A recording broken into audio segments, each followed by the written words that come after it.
اسرائیلی حملوں میں شہید فلسطینیوں کی تعداد 2000 کے قریب پہنچ گئی۔ غزہ سے نقل مکانی کرنے والے 3 قافلوں پر اسرائیلی طیاروں کے حملوں میں مزید 70 فلسطینی شہید جبکہ سینکڑوں زخمی ہو گئے۔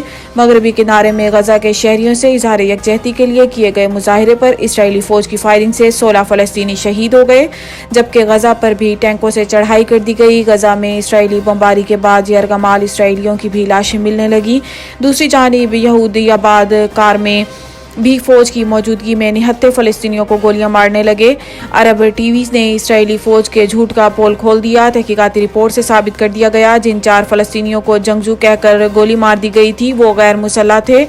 لبنانی سرحد پر بھی اسرائیلی فوج کی گولہ باری اور فائرنگ سے ایک صحافی جاں بحق جبکہ 6 زخمی ہو گئے۔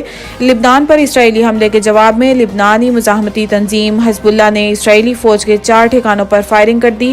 حماس کے حملوں میں 1300 اسرائیلی ہلاک ہو چکے ہیں۔ سعودیہ نے اسرائیل کے ساتھ تعلقات کی بحالی کے لیے بات چیت معطل کر دی۔ غیر ملکی میڈیا کے مطابق اسرائیل کے فلسطین پر پے در پے حملوں اور غزہ میں ہونے والی تباہی کے بعد سعودی عرب نے اسرائیل کے ساتھ سفارتی تعلقات کی بحالی کے لیے کی جانے والی بات چیت کو معطل کر دیا جس سے امریکہ کو بھی آگاہ کر دیا گیا ہے۔ اس سلسلے میں خبر رساں ادارے رائٹرز اور بلوم نے ذرائع کا حوالہ دیتے ہوئے کہا ہے کہ سعودی عرب بات چیت کا خاتمہ نہیں کر رہا البتہ فلسطین میں جاری لڑائی کے رکنے تک بات چیت کو روکا گیا ہے۔ دوسری جانب سعودی ولی عہد محمد بن سلمان نے فلسطین کے معاملے پر ایرانی صدر سے بھی گفتگو کی تھی۔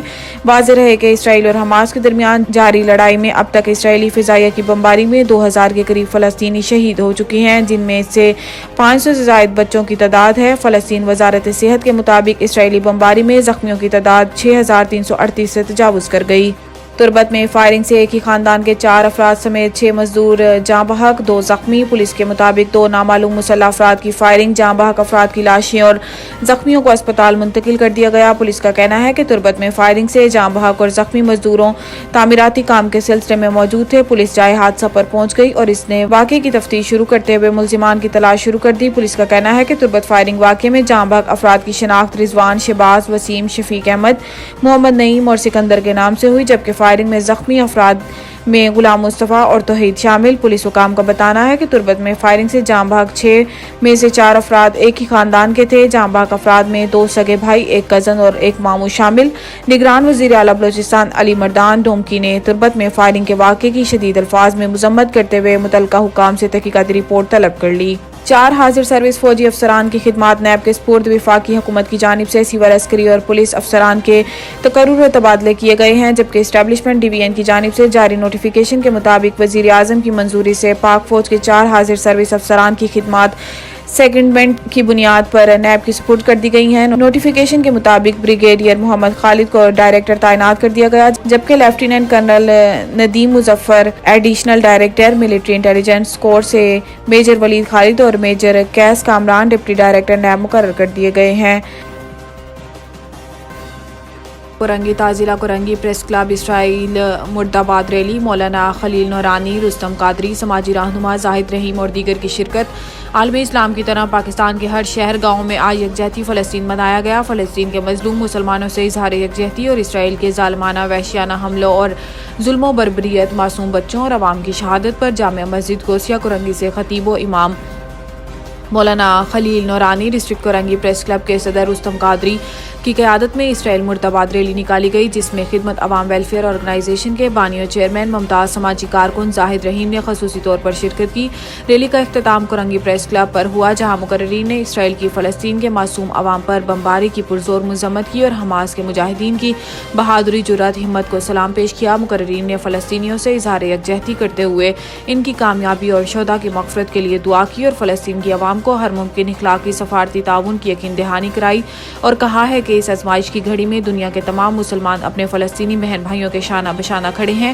انشاءاللہ فلسطین جلد آزاد ہوگا۔ ڈسٹرکٹ کورنگی پریس کلب کے بانی و صدر نے کامیاب ریلی کے انعقاد پر تمام شرکاء کا شکریہ ادا کیا۔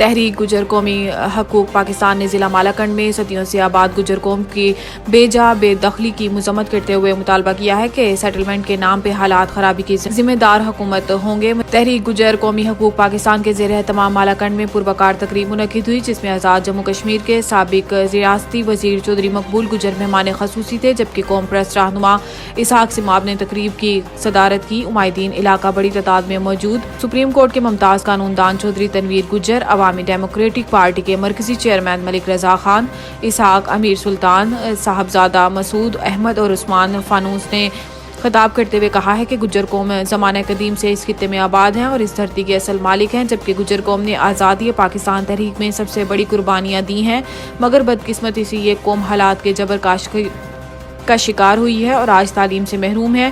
انہوں نے مزید کہا ہے کہ صوبائی حکومت نے سیٹلمنٹ کے نام پر جو قانون لایا ہے، اس کے نتائج سے گجر قوم اپنے جائیداد سے محروم ہونے کا خدشہ ہے، لہٰذا حکومت وہ فیصلہ نہ کریں جس سے تصادم کا ماحول بن جائے۔ مقررین نے پاک فوج سمیت تمام اداروں کی قربانیوں کو سراہا اور کہا ہے کہ وطن کی مٹی کے لیے کسی بھی قربانی سے دریغ نہیں کریں گے۔